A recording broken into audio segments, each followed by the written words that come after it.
when you start to exercise that creativity, people will judge you. You will feel judged.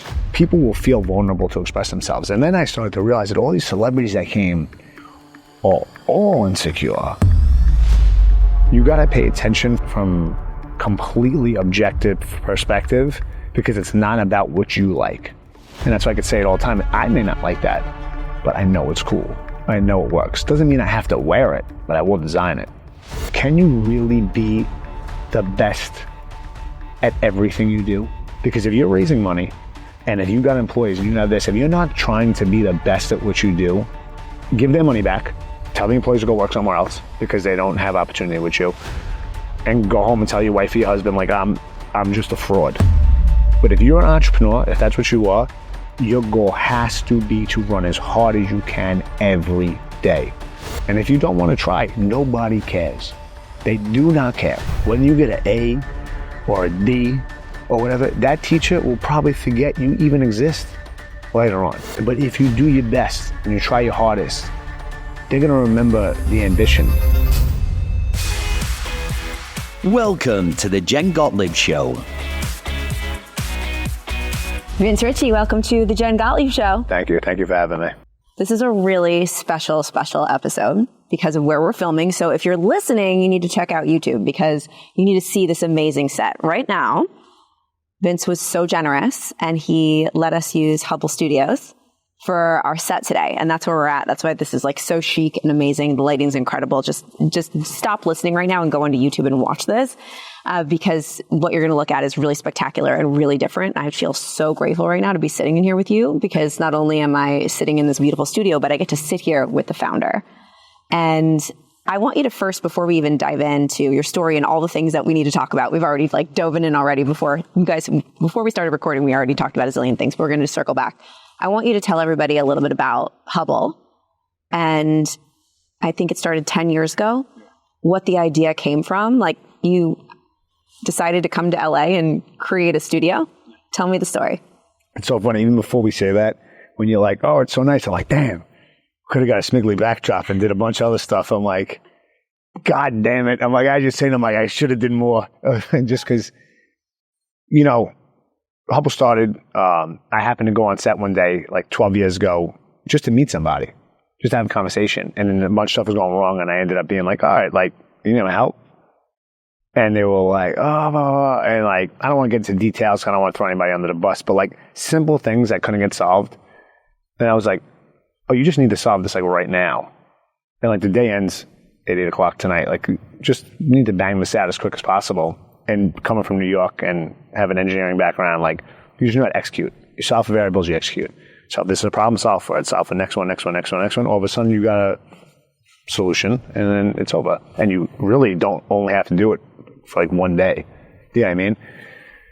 And we ended up working together as a group. And they were like, oh, do you want to open a studio? We'll do this, and that. I don't even know how the conversation came up. And I was like, yeah. And I was consulting for another company, an apparel company, that I was just like from a trend perspective of like what's cool, how to do that, you know what I mean? And certain photography things. And this is like before Ronnie Fag even created Kith. This is like when Kith first popped off and I was using Ronnie Fag as an example of how he shot certain things for ASICs and paying attention to who was who. And Ronnie was like, you only knew him from New York. Like he was from Queens and his photography was great. But like he ended up building Kith, which is like huge.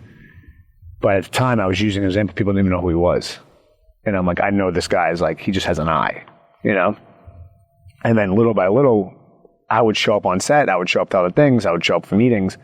And in LA, like people don't do anything they say they're going to do. Like as long as you answer the phone, and you like can commit and make things happen, which is like sounds like it's pretty simple. Like if I'm like, oh, we're gonna shoot the podcast next Sunday, like we'll have a team here and we'll set it up. And other people will say that, and then you're like, oh, they're not there and this and that. It's like, no, I just do what I say I'm gonna do and I'm gonna win. And then I meet Dan, and Dan opened my eyes from a different perspective of like anything is possible. Dan Fleischman, for those of you that are listening. Yeah. Yes. I met Dan for like 5 minutes. He had like 5 minutes to meet and talk. And we started talking, and he was like, all right, you know what, let's just have dinner. And he's like, my buddy's joining me, and Steve Aoki walks in. And then this other guy walks in that I knew, and some other people, like business people, I'm like, oh man, this guy's got like heavy hitters. And at the time, my buddy was coming to meet me, and he was on the Jersey Shore, the kid Ronnie. And I'm like, thank God the guy that's coming is like a little bit famous. So I feel like I got some like a little juice, you know? And what Dan did was, Dan opened my eyes to like, believe that anything's possible. And I'm from the Bronx, New York. I'm Italian American. And I come from definitely an area where you like, oh, that's never going to happen. This is never going to happen. Like, why are you trying to play basketball in high school because you're never going to play in the NBA? You're like, why are you going to do this? Like, you're most likely going to go to jail before that happens. And people really do kind of hold you back, like the crab is in a bucket mentality. And Dan was like, just like, well, you want to do this? Well, let's do it. Like, you want to do that? Okay, that's possible. And everything just started to align. And as long as I consistently showed up and did what I said I was going to do and paid attention to what was going on, it just started to work out. And mind you, like, there was so many pitfalls and so many other things that happened. Talk to me about one. So you're starting to build this studio. You have this idea. I'm going to build a studio. Okay, Dan, this is what we're going to do. And he's like, I believe in you. Let's go. Yeah. That's Dan's mindset. Yeah. Let's do it. He's so optimistic. It's crazy. I think that's part of the reason why he's so successful. Yeah. This will work. Go, just do it. No, he's the best. You start taking action, and is Dan helping you? Oh, Dan's behind everything I'm doing. Yeah. And I'm also, I started dating a celebrity makeup artist named Harouche, and I didn't even know what a celebrity makeup artist meant. I just knew that she just knew everybody. And like, but I like weirdly knew everybody. Everybody knew who she was. And then I meet this other guy, Makeup by Mario. He calls me. He's like, yo, is the studio available on Friday? I said, what do you need? He's like, I'm going to come down there and shoot. I was like, cool. He's like, all right, Kim's going to be there at 5:30 in the morning. I said, Kim who? He's like, Kardashian. I'm like, oh, damn. I was like, we gotta fix the flowers outside. And that was the first thing that came to my mind. Like, we gotta fix the flowers? We have to fix the flowers in the planter. And at 5 a.m., I had my staff replanting flowers. And she showed up at like 5:15. And the guy calls me. He's like, oh, she's early. Like in the middle of putting the flowers in. And just little by little, I was like, wow, LA really is the land of opportunity. Like, you could work with anybody if you're willing to make it happen. Mind you, I was really surrounded by great people that did a lot. And when I say like the pitfalls, you know, people talk about entrepreneurship and being all these things happen. Like even hearing the story now, it sounds so easy, like all the stuff that I just talked about. But they don't realize, like, as like your hockey stick is going up and down, slowly like pivoting up, your life is still like this. You have your high moments and your low moments, and people die, and things happen good, and bad days happen, you get sick or whatever, and lawsuits. Just as Hubble like was like blowing up, we had everybody. Then we even made clothes, and then that blew up where like the Kardashians are wearing, Justin Bieber's wearing it, he's getting filmed walking out of Craig's with it. Kylie takes a shirt that's here and then wears it on a whole nother photo shoot. I'm like, oh my God. Like, I was more like, I have to figure out how to monetize this now, because I can't just let it happen and not take the opportunity that God gave me. That just as everything's blowing up, my mother gets cancer and I got to move back to New York. And just as she beats it, I come back, everything's blowing up again, she gets cancer again. And then it's terminal. And then I'm like, And you're trying to be creative, and you're trying to like, and at the time we were getting posted in Hypebeast all the time. We were getting posted on Complex all the time. Like, we were a hot brand. Like I was doing cut and sew. Now we were making like just a bunch of different things, and the t-shirts would just drop and sell out, but we were only doing 100-piece drops. I had a great team, but it's very hard to be creative and even pay attention when you're bitter towards life. And then I'm also taking care of a woman who's dying, who's like meant the world to me. I named Trina's kids after her before that.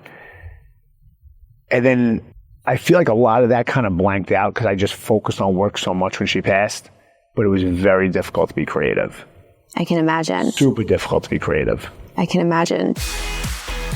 You're listening to The Jen Gottlieb Show. Take me back I want to catch up to this point, but I want you to take me back a few steps prior to when Hubble started becoming really cool. So you said you have Kim Kardashian and all the celebrities that are coming in and out of this place. And you aren't from a creative background, really. You didn't come from you've never done this before. And you built the studio and it became the hottest place to be. And I know that there's a lot of people listening to this podcast that are building something and they want it to be influential. They want it to be hot. They want it to be viral. They want it to take off, and they want to have the Kardashian types coming in and out of whatever it is that they're building, buying their products, following their brand online.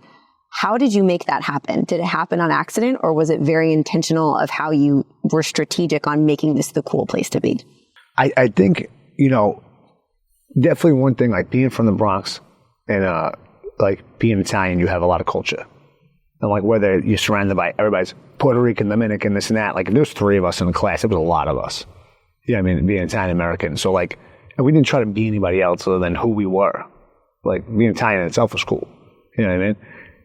So when I came here, I didn't really have to be anybody that I knew who I was. I knew who I am. Like, I'm cool. Like, it is what it is. Like, I don't got to act any type of way. I don't go anywhere. But I also know how to be hospitable.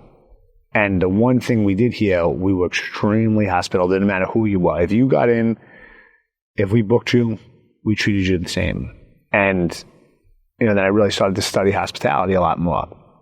One of the greatest books, I read this later on, was Unreasonable Hospitality. It's a great book. But when people came in, everybody got treated the same. And the goal behind like creatives, and because I come from an area where I was definitely like underprivileged and I didn't have the greatest background, a horrible upbringing, but when you start to exercise that creativity, people will judge you. You will feel judged. You may not want to like let people know. Like you might go on a podcast and say, I really want to talk about this, but I don't want to tell them I want to talk about this because I don't want to be judged for saying I want to talk about that. So you got to be, someone has to make you feel vulnerable for you to express yourself the right way.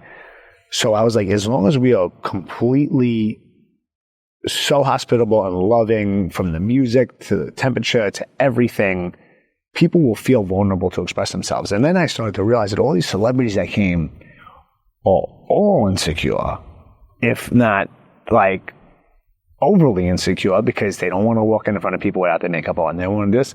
So what I do is make them feel like loved. And you don't got to kiss their ass. I'm like, oh, it's like, it's like regular. Hey, what's going on? What do you need? Okay, cool. Like, let me know. But like, it was just super, just like your friend comes to your house and you naturally offer them a drink, or you naturally do things like that, and you make them feel cool. Like they're just like, oh, this is cool. Like I'm not pressed. It's not extra. And there's no strategy behind it. Treat it like it's somebody that you know and their house is your house. Your house is their house. And that's how it is. If you try to be extra, you try to do this, it feels forced. And it starts to get annoying. You know what I mean? Thank you. Thank you. It's almost like when you walk, those stores that you don't want to go into because the people come right up to you and they're like, can I help you? And then they follow you around. It's super weird. Right? Super weird, super annoying. Like, I just want to leave. But this is, and I came here for Dan's mastermind. I think that was one of the first times, or I think the first time I came here. And you took us on a tour of this place. And I told you how impacted I was by the tour that you took me on of this studio, because I've been to a lot of studios. And I think you said this is like the Beverly Hills Hotel of studios. Yeah. And it felt like that in every way. It felt like homey, and you could come here repeatedly. Like, it wasn't like, oh, this is too cool for me. It was like, this is cool, and I'm cool enough to be here. Yep. And it's very comfortable. And then just doing this experience, like, everyone needs to come here and experience this place, because it is the high-level, cool Beverly Hills Hotel of studios, but it also makes you feel like there's heart here. Yeah. And so you did an amazing job at that. Thank you. And I think that you've just cracked the code. And so, like, exactly what you just explained, I want everybody to be listening. Everyone that's listening to this right now. Like, it's making people feel vulnerable and making people feel like they can open up and they can just be exactly as they are, but in a place that feels also like you're very taken care of. Yeah. And that's what you're going for, right? That's exactly what we're going for. Oh, I love it. Yeah. And I think that's the secret sauce. Now, you have a lot of other businesses. So did you always know that you were going to be an entrepreneur growing up? No, I thought I was going to be a Navy SEAL. Honestly, that's what I thought I was going to be. And then, but I knew, my mother told the story. I was just not here to say it, but she said it to me years later. She was like, we were driving down the FDR, and there was the helicopter pad on the right-hand side. I don't think it's there anymore, past like 60th Street. And I was pointing at the Army helicopters, and she was like, oh, do you want to be in the Army? Blah, blah. or whatever. And she was like, what do you want to be? And I was like, I'm going to be the boss. And she was like, I literally knew then, and just the way you moved and how you did things, like, you were just going to be the boss. And not that you like, oh, I'm the boss, I got to be the boss, but I took a leadership role. If I was on the Titanic when I went down, I feel like I could have helped a lot of people. You know, like that type of personality that could be like, all right, I'm utilitarian. Let's make the greatest good for the greatest amount of people. That's how we make decisions. And I have a fiduciary duty to the company to make good decisions for the company. And I truly stand by that every single day of how we do things. It's like, how can I impact the people that work here, the clients that come in, everybody comes in the same time, but I don't, no one's expendable, if that makes any sense. Unless you don't want to be here, fine. I don't care. I don't have to ever see you again. You know what I mean? Like, if you don't want to work here, you want to work somewhere else, good. As long as you want to be on the team and you want to do the best you can, I'm here for it. If you don't want to be the best, you can go play with somebody else. Super simple. And I think that didn't always want to be an entrepreneur. I just have to do the most every day that I can do for me. I don't got to compete with nobody else. I don't got to go to the CrossFit games, but I can compete with CrossFit level athletes. I don't have to run marathons all the time, but I have ran one. Yeah, I mean, I didn't train for it, and I don't have to do certain things, but I do for me. I ran 4 miles right before I came here, just to make sure I at least did that. If I can't make it to the gym tonight, at least I ran right before I came here. But how do I do the most? And I think people who are entrepreneurs, they like that word because it's sexy. Well, I'm an entrepreneur, I do this. But can you really be the best at everything you do? Because if you're raising money, and if you've got employees and you have this, if you're not trying to be the best at what you do, then you should give their money back, tell the employees to go work somewhere else because they don't have opportunity with you, and go home and tell your wife or your husband, like, I'm just a fraud. But if you're an entrepreneur, if that's what you are, your goal has to be to run as hard as you can every day. Like, same thing. If I compete with somebody in a small CrossFit competition, you're probably a better athlete than me. You probably lift more than me. But I'm just going to try harder because I'm willing to die to beat you. And it's not you, but it's, if you set the bar, I'm just going to inch you out. I'm just going to a little further, right at the end. And you could always go a little harder. You could always run a little more. You could always research a little more. You could always stay a little more present when applying these things. Like we talked about, measure what matters. OKRs are real. Objectives and key results. If you just apply that to every single thing you do, you're going to get good at everything you do. Because here's the objective and here are the key results. Nail them down, good key results. And if I achieve each one of them, I will get better. I will get stronger. I will get faster. I will get smarter. I'll make more money. That's just going to happen. Where does this drive come from? Because not everybody has this. And I think there might be people listening to this like, wow, I wish I could wake up every day and want to run my business like that and go the extra mile every single day, because I know you and I see it. It oozes out of you. Every single situation that you're in, you go the extra mile in that situation. And I think that that's what makes successful people. But there's a lot of people that want that, but they can't find that drive within them. They can't find that fire. Do you have something specific that drives you? Oh, yeah. What is it? I love the game. I love the challenge. I love to go all the way with something. And I've been put in pretty compromised situations in life, and being built a certain way has been the reason why I survived. Yeah, you're unapologetic about who you are and what you stand for. And I think that that's huge in today's world, especially building brands. A lot of people listening to this maybe are building a personal brand. They want to stand out from the rest. There's a lot of people on the internet talking about stuff, and people want attention. And what I really love about you, other than it's like, this is who I am, take it or leave it, is that you also, we were talking about this before the cameras rolled, you just have an eye for what's cool. And I don't think I have an eye for what's cool. And so I actually want to, I really don't. I'm like, I don't know, is this cool or is this not?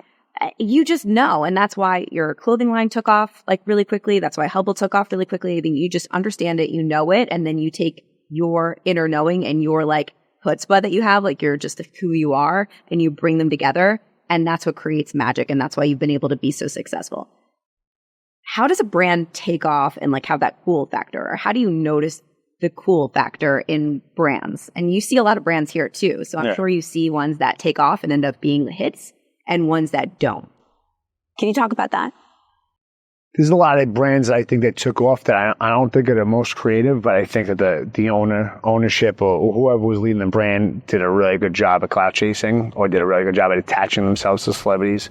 I don't really think they're creative. I think that they just did a great job of grabbing onto other people who were trending. It's like, newsjacking, right? Yep. So it's like the concept behind newsjacking, like waiting till they're right about to peak and then jumping on board and riding up the train and then jumping on the next one and never staying invested with a certain way of doing things. Like, this is my style. It may not be hot right now, but we're building a brand behind it. It will be hot.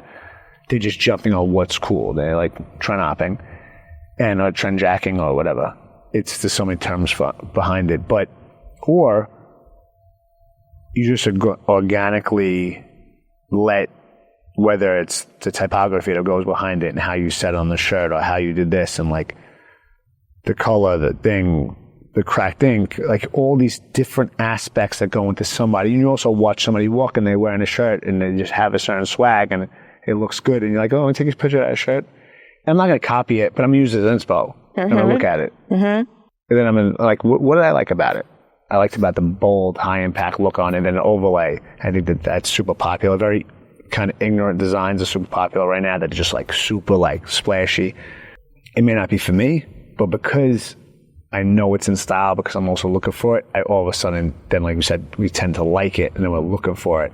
Then I'm using, okay, this is Hubble. I see everything behind the scenes. I see before it comes out. How do I interpret that, my own internal interpretation of that? And then what I make is a reflection of how I interpreted all those things. And then I make stuff.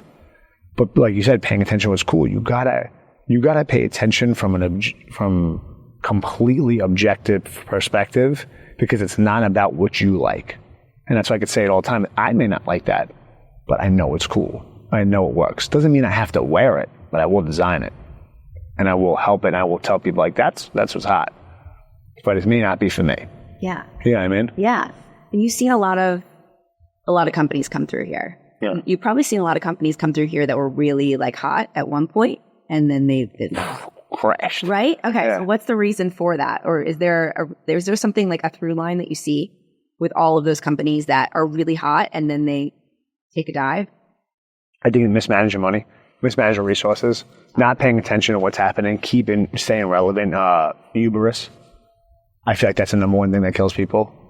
And I really try to keep that in check. Give me an example. Look at WeWorks.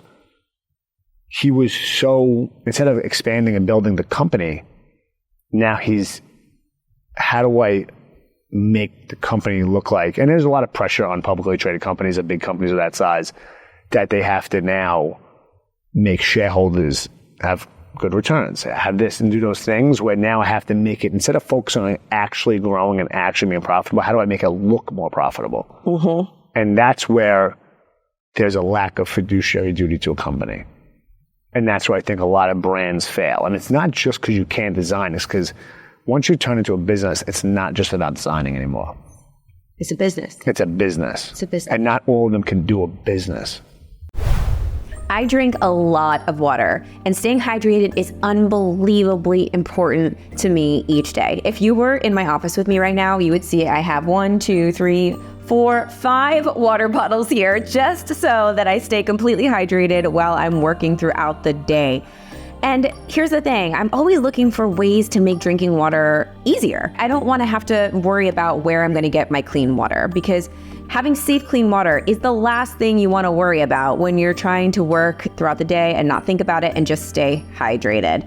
And that is why I absolutely love AquaTrue. It's a water purifier. It's amazing. AquaTrue uses a 4-stage reverse osmosis purification process, and their countertop purifiers work with no installation or plumbing. They sent it to me. It was so unbelievably easy to set it up and have clean, delicious water in seconds. They have water purifiers to fit every type of home too, from installation-free countertop purifiers to higher capacity under sink options.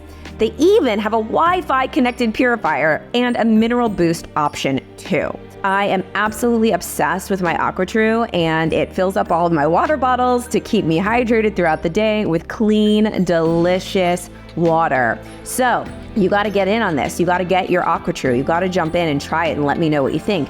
You can try a 30-day money-back guarantee. And by the way, this makes an absolutely amazing gift. Today, my listeners receive 20% off any AquaTrue purifier. Just go to aquatrue.com. That's AQUATRU.com and enter the code GENG at checkout. GENG at checkout. That's 20% off any AquaTrue water purifier when you go to aquatrue.com and use promo code GENG. GENG. How did you learn how to be an entrepreneur and run businesses? I've been hustling my whole life. Yeah. You know, I remember I was probably like 19. A friend of mine was a couple years older. He was in a master's program for finance, and he came in and had some paperwork out. And he looked at it, and he was like, "You really run a good balance sheet." And I was like, "What's a balance sheet?" I was going to say, how did you learn how to do that, though? It was super simple. You just figured it out. This is who owed me money. This is who I owed money to. This is how much I had. This is how much inventory I had. If you combine that, I can see how liquid I am.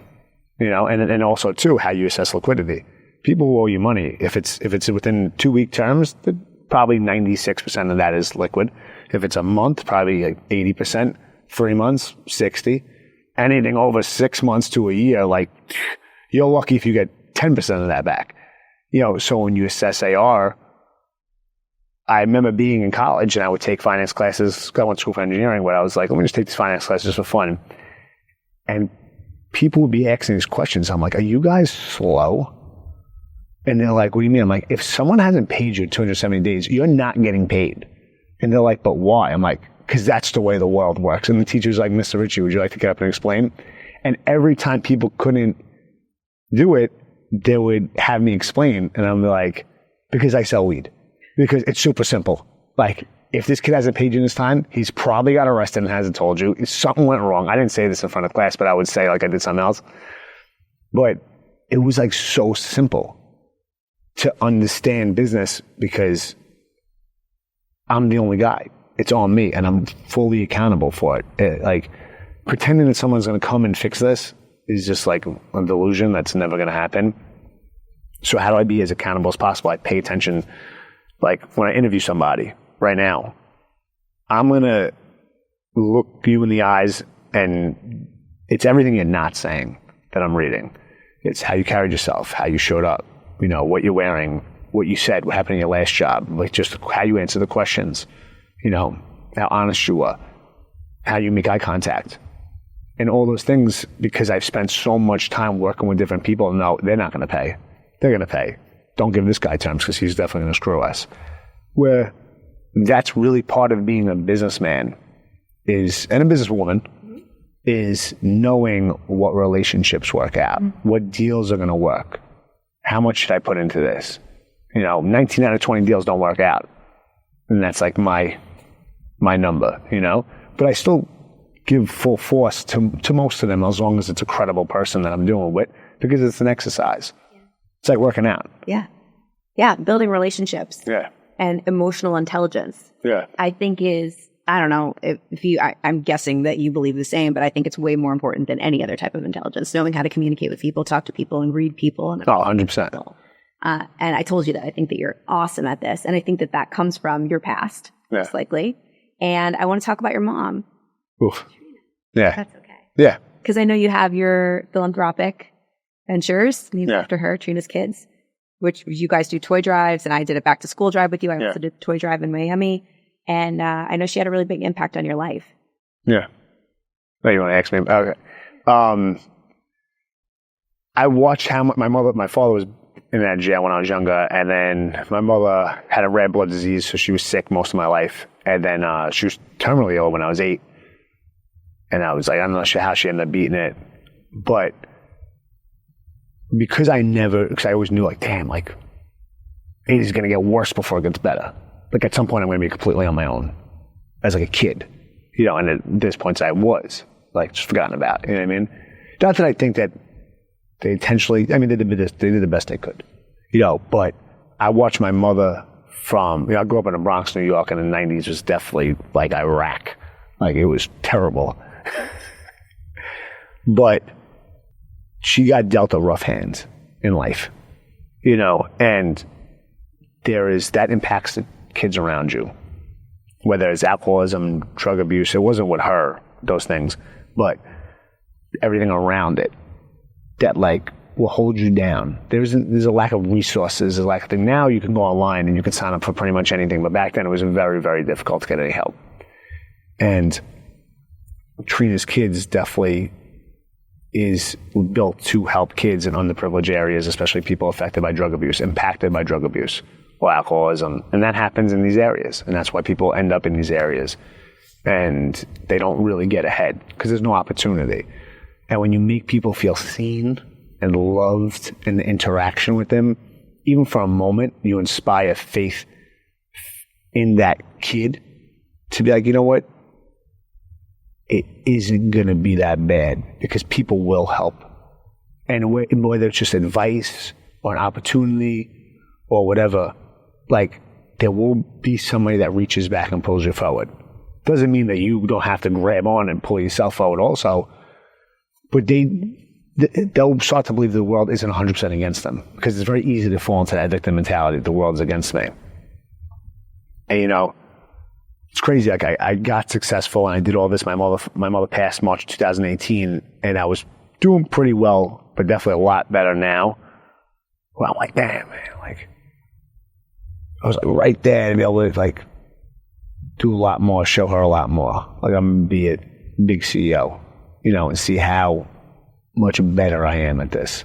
That I'm not getting triggered or reacting to things. I'm having emotional intelligence and react things in the right way, And it's she passed right before all that, so her name will keep living on with Trina's Kids. That's why it means the world to me.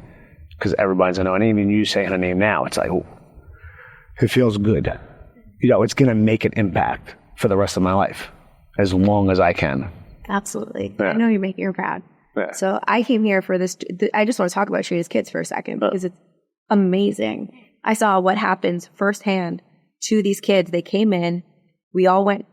So many people donated all of the school supplies. I mean, how much school supplies did you have in this studio here? A ton. I couldn't even put a number on it. And you made it look like a store, like they were going back to school shopping, which I loved because I remember, I used to love to go back to school shopping with my mom. That was one of my favorite things to do. And I didn't realize how privileged I was to get to do that. And there's so many kids that don't get to. So you guys set up this it looked like a store, and they could come in and they could get their hair cut and they could get food and they could get, I think you had makeup for some of the kids, a whole makeover thing, and then get a backpack and fill it up with all these school supplies. And there was hundreds of kids and families that came in, and they all walked out with all their school supplies, their haircut, and they had a great day. It was beautiful. Thank you for what you do. Thank you. I mean, and also too, if you don't have any money, doing stuff is very difficult when you ain't got any money. Right. Even if you get an opportunity, you win a trip to China to go do this backpacking excursion. If you ain't got boots and a backpack and this stuff to go, you're probably not going to go. Especially if you come from one of these areas. People aren't jumping at the idea to go do this stuff. But when someone's doing that and they're giving you that and you get to go get it, it's the same thing. If you come here and you get all the stuff you need, you're kind of excited to go back to school. You're excited because you don't really have a lot. So you really cherish the things that you have, the few little things. It's so crazy because I see all these like white girls or regular, I don't mean white girls, but like regular girls that they wear Air Forces and they're so horribly done. Like they're dirty. It's like a thing. And I'm like, yo, you know why people in the hood have nice Air Forces? Is because they walk a certain way not to crease them. They clean them. They clean their shoes. And then you go to these nice areas in suburbs and their shoes are disgusting. And I'm like, because you don't cherish anything you have because it's just given to you. You know what I mean? When you broke your ass to buy a pair of Jordans or this and that, you really cherish that thing and you clean them, you do stuff. And it's the same mentality that if you give a kid a backpack with all these things, they're going to be like, yo, I'm going to use this stuff. I'm going to take care of it. Because I went to school when I didn't have anything. And you see these other kids, and calculator, got this, they got that. And I'm like, you're supposed to take out your calculator. I don't even have a calculator. And I'm like, I better figure out how to do math really well because I got to be able to get away with not having a calculator. And so much that it almost made me cocky later on that when it was time to have a scientific calculator, I was like, I don't even need one because I just do it in my head. And I'm like, I don't need to program formulas in here. I'll just remember them. And that was probably a negative because I should have utilized it because I was able to buy stuff at that point, but I was just like, whatever. But you give a little bit, and the faith that you inspire in somebody goes so much further. So much further. Get outside of your comfort zone and into your best life one small step at a time. Okay, so you're a new dad, and you're going to be a new dad again. Yeah. And you have a little girl, beautiful little girl, Sophia. She was here. She was running around. She's the cutest thing in the world. So I'd love to know how you're going to raise her with, all of what you learned coming from not a lot. And now your little girl's going to be raised with a lot. And are you going to be having a different mindset raising her? Like, what do you want to instill in your daughter as she grows up? Power. Like, you have to possess a certain level of power. And I give a prime example. People are like, oh, you're in California, the mindset, like, you're afraid of this and that. I said, well, I'll give you an example. I said, my uncle was a drunk. And he didn't give the best advice all the time. And he didn't really have an education, but he was a tough dude. And he was like a known tough dude. He had a lot of balls. And he had kind of a reputation in my neighborhood. But when I would go with him when I was young, 5, 6, or whatever, my father would tell me, your uncle's a moron, so take everything he says with a grain of salt. And I remember looking at him sometimes, and he'd be drinking, and then we'd be driving, and I'd be like, I'm pretty sure that we're not supposed to be doing this. I'm 6. And he would say stuff, and I'd look at him, and I'm like, in my head, I'm like, but my dad did tell me, you have to respect him. He's elder. But just, not everything he says makes a lot of sense. With a grain of salt. You know what I mean? Yeah. And I would look at him like, Uncle Vin, and I loved him. And my uncle, he was the best. You know what I mean? And he was a really good dude. He taught me other things later on in life about how to be a man. Don't let people mistake kindness for weakness. Not taking advantage. Like other things like that. That's what he knew more. But like other little insights he would give me wasn't always correct. I'm going to have to raise my daughter that way. In a sense that like, you have to respect your teacher because they are your teacher. And they are your elder. But if they tell you that this is the way to do things, maybe that their screwed up life made them believe that, and that's not the way you're going to move. You're an Italian American, and I'm going to raise her that way. And you are Catholic. We do believe in that. And it's like, how do I do this every single day? And it is one day at a time. And being a dad is a one day at a time. If I could wake her up every day with a smile and impact her, no matter what's going on inside my heart and in my life, whether I'm stressed, I'm miserable, she's not going to feel that. But and I do fear, how is she going to learn to struggle? How is she going to have a fighter mentality? How is she going to do that? And I guess I got to figure that out, how to make that, because I want her to have that. Because that's like the worst thing, is like never having a struggle. You don't really appreciate it. It's the same thing as the Air Forces. Like, they don't appreciate it, and it looks horrible. I'm like, who dressed you? Like, why? Just throw them in the washing machine. Like, go clean them. Like, why do you wear them like that? And because they don't appreciate it. And I don't want her to have that where nothing in life is valuable because she doesn't appreciate it. With me, I'm like, especially after the stuff that happened outside my house, like, I appreciate every day. Let's talk about that. Let's talk about it. So you had something happen not too long ago and I would say it went pretty viral. So you got... Yeah. It went pretty damn viral. People recognize you on the street. Yeah, for what a lot. Happened. I'm not even going to tell the story. You can tell the story. You could Google it. Some guys tried to do a home invasion. They came out with guns. I was coming home, and I had tea,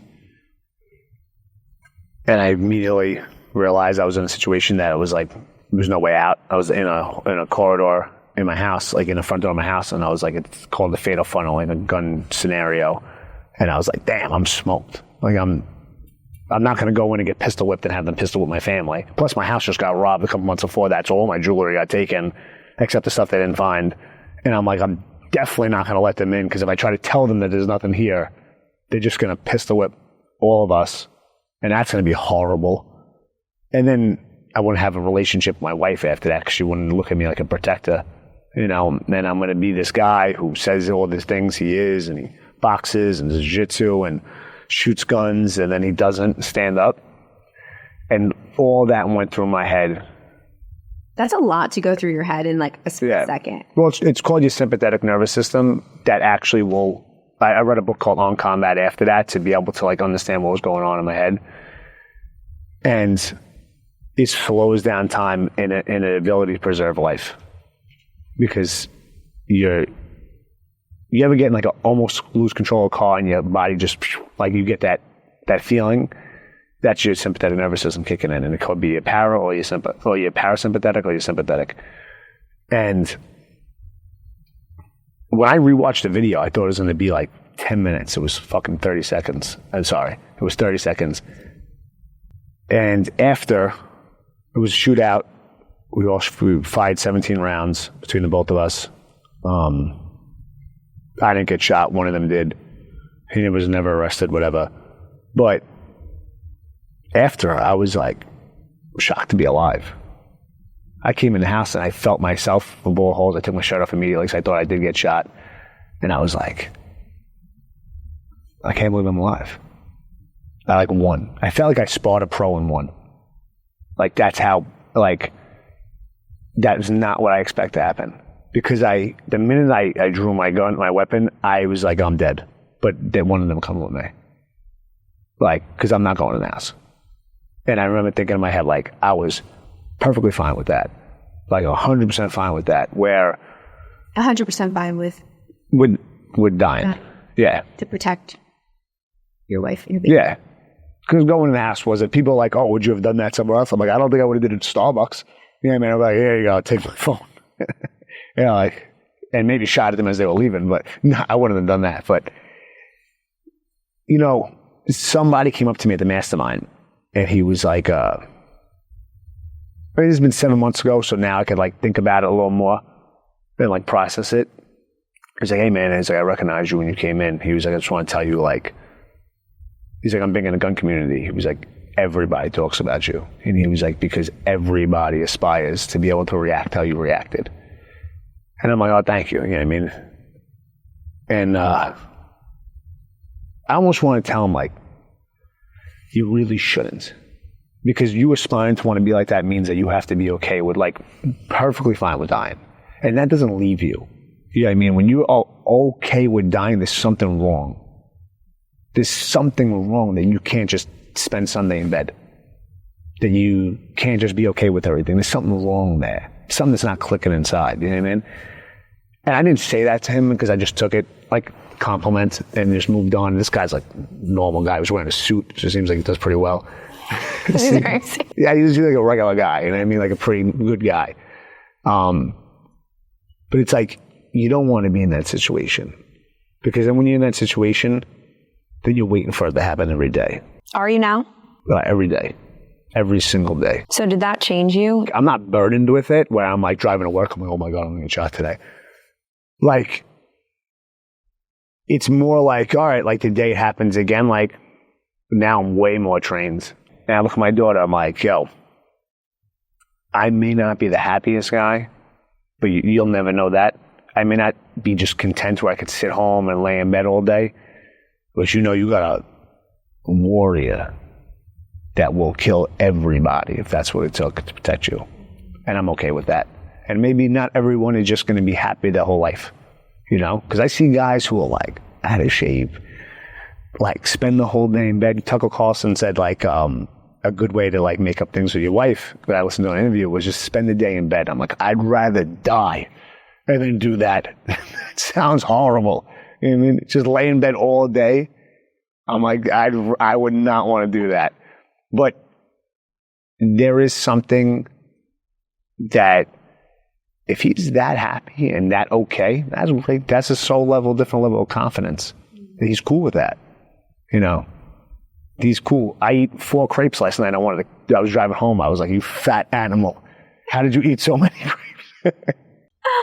So what are you working on? What are you working on moving forward, Vince? What is like, what's something that if we were to be here a year from now celebrating and we're like, dude, you crushed it. Like you did it. What would we be celebrating? Like specifically a company or specifically just you as a human, you as a business owner, whatever you want to share. I think it all goes together. Yeah, I agree. It's like you got to move all the blocks together at the same time. You can't push one because you'll leave one behind. That's right.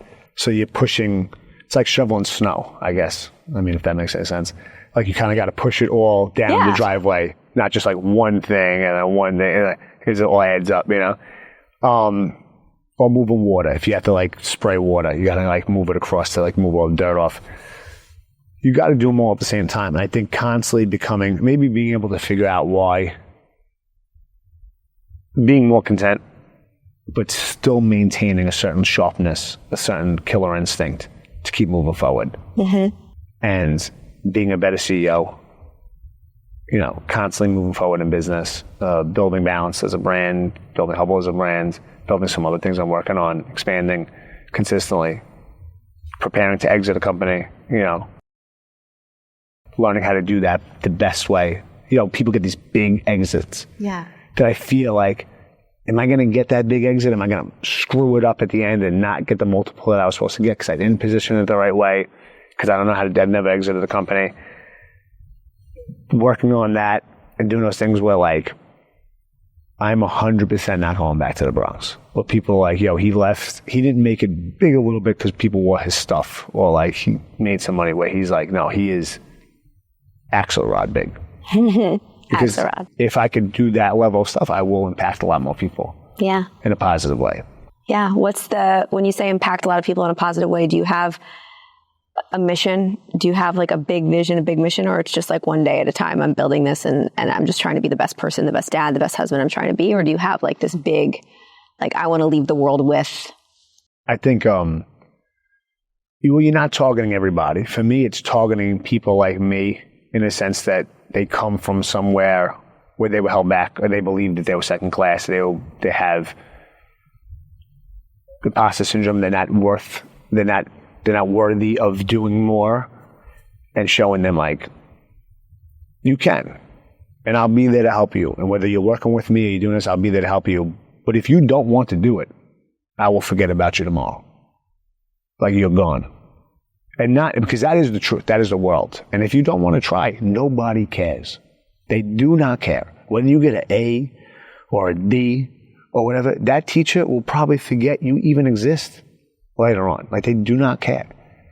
But if you do your best and you try your hardest, they're going to remember the ambition. I had a English teacher who was a terrible writer. Terrible. I don't even understand the difference between a noun and an adjective now.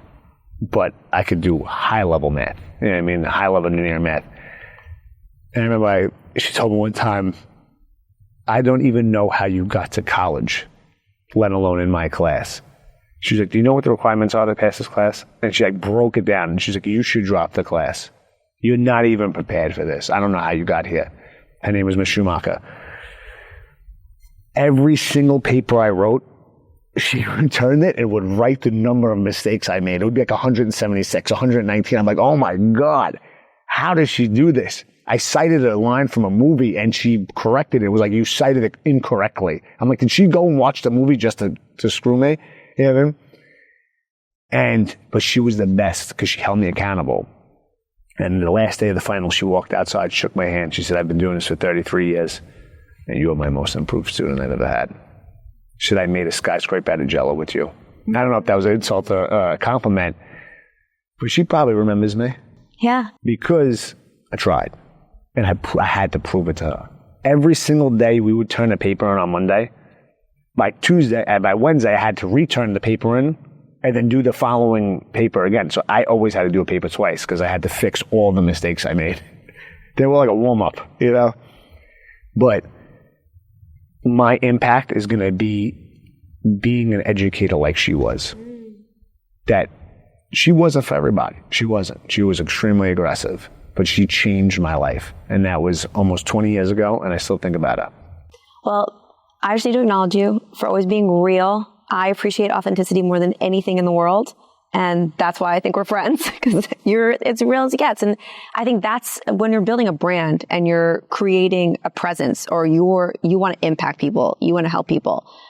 Trying to be something that you're not does nothing for anybody. And so I really appreciate you sitting in this chair and being exactly who you are. Like, take it or leave it. This is who I am. And I have absolutely no doubt that there are so many people that are going to listen to this that are going to be incredibly impacted. Only from the way that you could have said these words that you said them today, because you're not going to be for everybody. That's absolutely true. You're not. And that's what's amazing about it, because the people that you are going to be for, they're going to be incredibly impacted by your message and by who you are, and you sitting in who you are and being comfortable and confident in that. Like, this is who I am. Take it or leave it. And you're just such a great example of that. That was one of the big reasons why I wanted to have you on here. And I really appreciate that. And thank you for this beautiful space. Where can people follow you, find you? Like, what do you want people to know after they're done listening to this? Like, I want to be part of Vince, part of Hubble, part of Balanced. Like, what can you share with people so they can follow up? It's at Vince Ricci, RICCI, and then at Hubble Studios and everything. And to be honest with you, you were the first person that's ever asked me, like, how you work on your personal brand. You said something, and I was like, what are you talking about? I don't even have a personal brand. And then I left. I was like, she's right. Like, it's real. And I do have to do that. And then you're like, do you want to be on my podcast? I was like, yeah, sure. I was like, yeah, I mean, in the past, I would be like, no, I'm all right. Like, you don't have to, like, have me. Not because I don't want to do it, because I'm like, you gotta have somebody more important, or somebody's, like, going to make everybody smile. I'm probably not going to be for everybody. But when you asked me that, I was like, wow, like, when you walk around feeling almost invisible, and the only thing that speaks for it is my work, so that's why I work so hard. Like, I'm not going to stand up and be like, oh, look at me. But you want to challenge me? Cool. Now you can look at me, because I'm going to smoke you. You know what I mean? Or you want to do that? Cool. Now we can do this. But I'm usually just sit in the corner, like, do my own thing. But when you ask that, I'm like, damn, it made me feel seen. And that's what we do here. And that's what I try to do as a person, but I don't ever do it for myself. And you did it that day. I was like, wow, that's how I knew, like, you were much different. And I even said to you, like, you should be bigger than Rogan. Thank you, friend. Thank you. Well, thank you for being here. I'm so glad we did this. Thank you. Wow. Share this one. Share this one with friends. Share this one online. Tag Vince, tag me. And we'll see you next time on the Jen Gottlieb Show. Bye.